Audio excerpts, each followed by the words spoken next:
So if you know me at all, this will not surprise you, but the term mommy self-care kind of makes me want to yak. If you're new here, I'm Rian, a Christ-following wife and a homeschool mom to 3 boys. Here we talk all things homeschool, and we will learn together how to use our roles as wife, mom, teacher, and homemaker in order to glorify God. So before I talk about why I hate that term and what I do instead, I want you to know that this is a collab by my friend Anna over at Just Making It Work. She is all things large family, all things home management, a little bit of homeschool, all that type of stuff. She is super sweet and an encouragement to anyone she speaks to. So you will be blessed by checking out her channel. And this is a collaboration. So there is a playlist that I will link down below that will have a bunch of moms and their take on self-care, how they handle it, what they do for it, all the things. I also want to preface this by saying I got Anna's blessing to do this kind of contrarian view of what self-care is. Now, I am not saying if you are pro self-care that you are automatically wrong or bad or anything. I think it depends on your terminology and what you consider self-care and how you prioritize it. But you will see a plethora of responses to this term down below. Just know that my view is a little bit different, but I think I'm not necessarily against every channel that's going to be in this playlist by any means. And Anna has said that I could take this point of view. So I'm not going against her wishes. So my biggest beef with people talking about self-care is that typically we hear this term, you can't pour from an empty cup. You know, you got to take care of you first, mama, before you take care of everything else. And I just don't buy into that. There's ways that has been said that I understand what they're saying and it's not necessarily wrong, but by and large, I don't buy into that. And I'll kind of get into why in a moment, but I think that we really think more of ourselves than we ought to. I think that we don't have a problem being selfish. I think being selfish comes pretty easily to all of us, myself included. And I think that we try to make ourselves out to be more of a martyr than we really are. A lot of times we really like to play the sleepless nights and all the things. Oh, please feel sorry for me. And while those things are hard and we have to deal with them, I think we tend to just fall in that victim mentality with a lot of things, not just motherhood. And so that's my biggest beef with that term is that, oh, I never take care of myself. I'm just so sacrificial. And it's like, are we really though? Are we really the most selfless and the most sacrificial people out there? I don't think so. But also I think you need to think about what cup are we talking about? What's in this cup? What are we pouring out of this cup?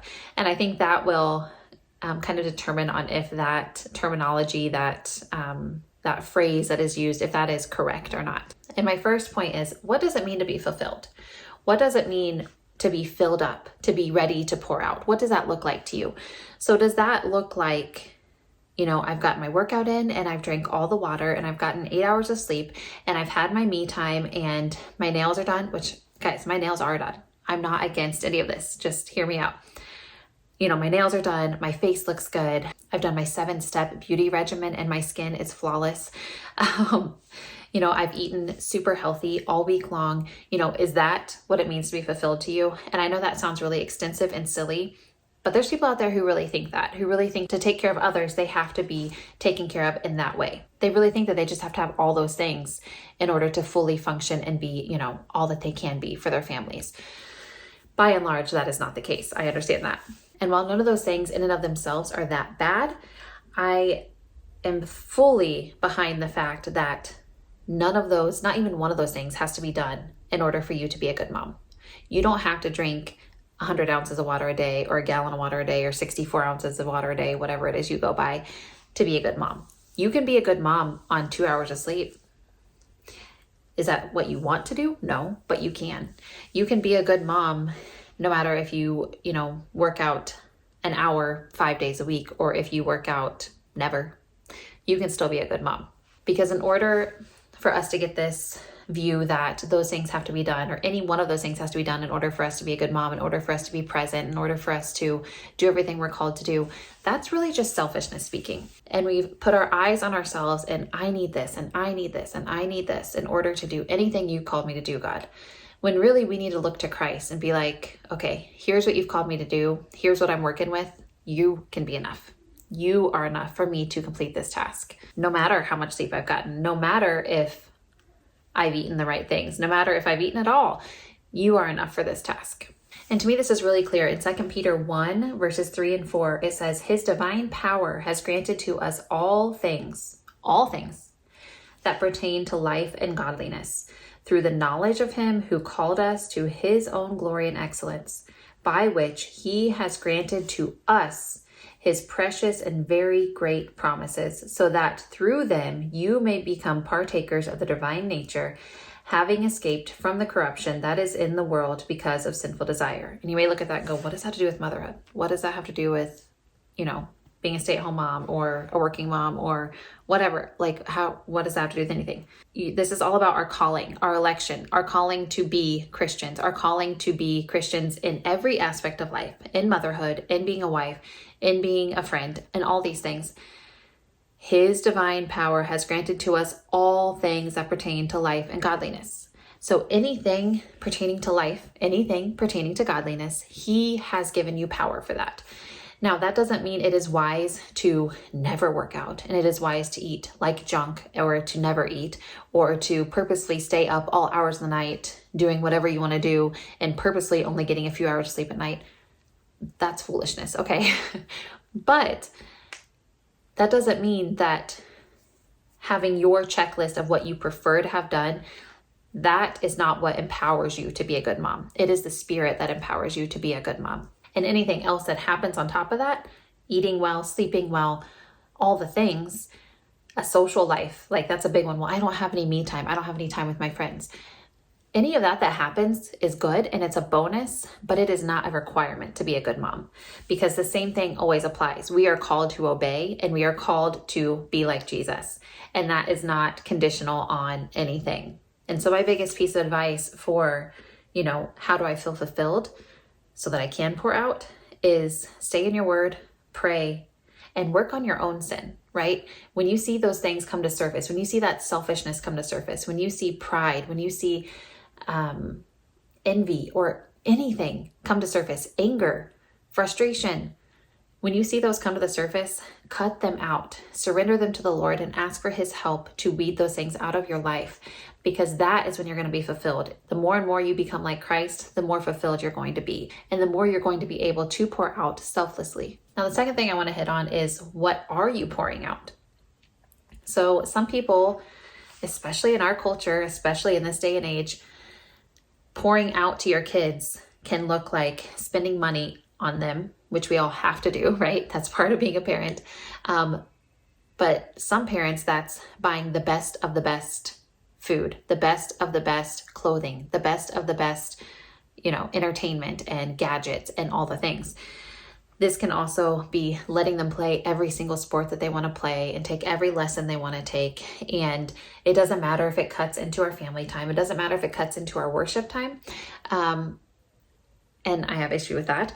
Also, it can be, I want them to have, whatever clothes they want. It can be, I want them to be as trendy and as cute and as put together as possible. I want us to look like a Christmas card everywhere we go, in our matching outfits and our, perfectly manicured nails and all the things, right? And that sounds silly, but people like that. If you're not like that yourself, people who are like that. They have to have the aesthetic all the time, right? And so our last one, we were talking about selfishness. This is pride speaking. If you think that what you have to pour out on your kids is the best of the best, whether that is stuff, whether that is appearance, whether that is money, time commitments, whatever, if you just feel like you have to give over to your kids every whim to make them feel loved and to make them feel good and to make them whatever, that's pride. You are just playing a game of keeping up with the Joneses. You're just playing a game of, I just need to look good. I just need to put on this appearance, this mask of we've got it all together. And that's pride. Now, I'm not saying that you should go around looking, in your yoga pants and your ratty sweatshirt with your hair on top of your head, without brushing your teeth all the time. I'm not saying that. But I'm saying if you're trying to attain this certain level and the bar's always moving and you're always like, well, if we don't participate in these club sports, our kids, their classmates are going to surpass them in sports. And well, then what are we going to do? That's pride speaking. And there's a lot of that I've dealt with, right? There's a lot of things that we've had to say no to that my pride was saying, no, we need to do those things. We need to do more sports. We need to, your kids shouldn't wear those clothes. Your kids need new shoes. Do they really? Do they really? And again, take all this with a grain of salt. Don't hear what I'm not saying, okay? But we have to keep our pride in check as moms often, because what we are to be pouring out, right? If that's not the stuff we're supposed to be pouring out, then what do we pour out? What we are supposed to be pouring out is, according to Ephesians 6:4, we are supposed to raise them up in the fear and admonition of the Lord. According to Deuteronomy 6, we're supposed to teach them diligently. What are them? We'll teach them the commandments of God diligently to our children. We're supposed to discipline our children. If you look through Proverbs, it's all over Proverbs. We're supposed to be pouring out discipline to our children. It's like pouring out discipline. Oh my goodness. In the scripture, it says he disciplines those whom he loves, right? So if he didn't love you, he would not be disciplining you. And it's the same way with our children. We're supposed to be pouring out that discipline as is appropriate because we love them, because we care for them, because we want them to be Christ followers.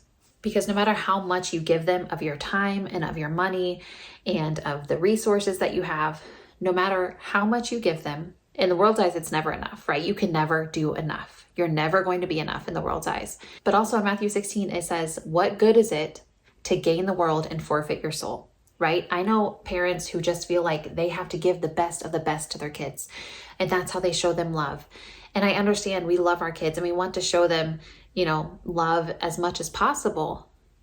But if you've given them the world, if you've given them all the sports they want to do and all the activities they want to do and all the friend outings they want to go to and the best clothes and the best devices, all those things, and you've lost their soul, what have you done?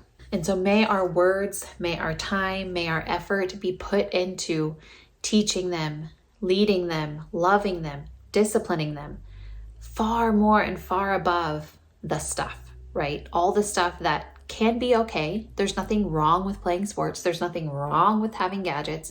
There's nothing wrong with having friends, but in their place, right? And my third point is empty is okay, because God gave us our bodies to be used up. He gave us our money to be spent. Now, don't hear me say wasted, but to be spent. Money is to be spent. He gave us our time to be used. Our time is not our own. And so if this is where you're hung up, this is because vanity speaks, right? We want to preserve our youth. It's like almost a sin in our culture to look over 50, right? Gray hair, not allowed. Wrinkles, nope, not going to do it. Black under your eyes, can't have it, right? We're like not allowed to age. And I'm like, God gave us this body. It's deteriorating anyway. It's dying anyway. Does that mean go and do things to ruin your body? Of course not.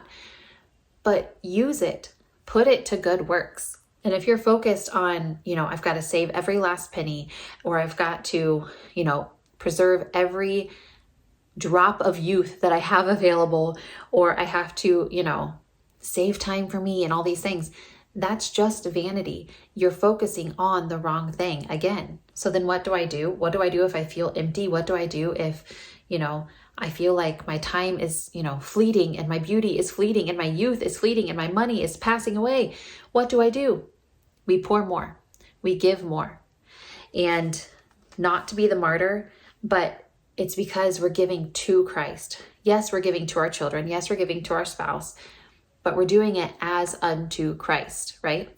And so even if you're old and wrinkly and saggy, and even if you feel like, oh my gosh, our bank account we can't get it to grow. We can't get it to grow. And there's just never time to just, relax and hang out and whatever. Give more, because even if all those things, Christ is worth more, right? And I'm not saying never rest. I'm not saying never save money. And I'm not saying, never take care of your body.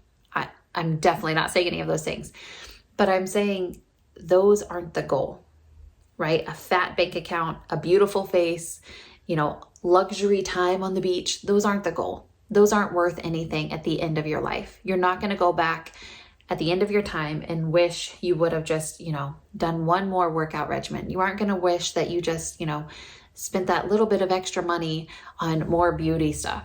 You aren't going to wish you just sat on the beach a few minutes longer. No, you were going to wish that you would have done more for the Lord. And so even if you're feeling burnt out and tired, keep giving as unto God, because no matter what, He's worth it. Every ounce of time spent, every ounce of energy spent is worth it if you're working as unto God. Philippians 1:21, to live is Christ, to die is gain. And so as we die to ourselves, we're gaining. We're not losing. Romans 14:8, if you live, you live for the Lord. If you die for the Lord. No matter if you live or die, we are the Lord's. So stop trying to cling to this far off, fountain of youth, to this far off, I need this, amount of money in my bank account. Stop trying to strive for what the world says you need. Because no matter if you live or if you die, you are the Lord's. Rest in that. Colossians 3:3, for we have died to ourselves and we are hidden in Christ. So we don't have to strive like the world strives, right? We have to rest and obey in what God has called us to do today. So be encouraged. Make sure that you are fulfilled, but you're fulfilled in Christ. Make sure that you are pouring out, but make sure what you're pouring out is what matters. And make sure that if you feel empty, that it's because you've poured all out to the glory of God and you're ready to pour more, because He, in His power, will supply all you need. So my main encouragement for you is to cling to the cross, to worship Him, to know Him. And the way we know Him is by His word, right? And in front of your kids and for your kids, ultimately for Christ, but this will help them so much. Deal with your own sin and use your time, use your money, use your resources to pour out more, not on them or for them, but for Christ. And the rest will just fall into place, right? If you are concerned about how you are obeying in this moment and how you are pouring out, yes, onto your kids, because they are the recipients of your hard work and your labor, right? But you're doing it as unto Christ, the rest will fall into place. I love this quote from C.T. Studd's famous poem, only one life, 'twill soon be past. Only what's done for Christ will last. So you can get rid of everything else and just know that anything you do for Christ, no matter if you feel empty or not, is going to be worth it. So I thank you so much for watching. Please share this with someone whom it might bless, and I will talk to you next time. Bye.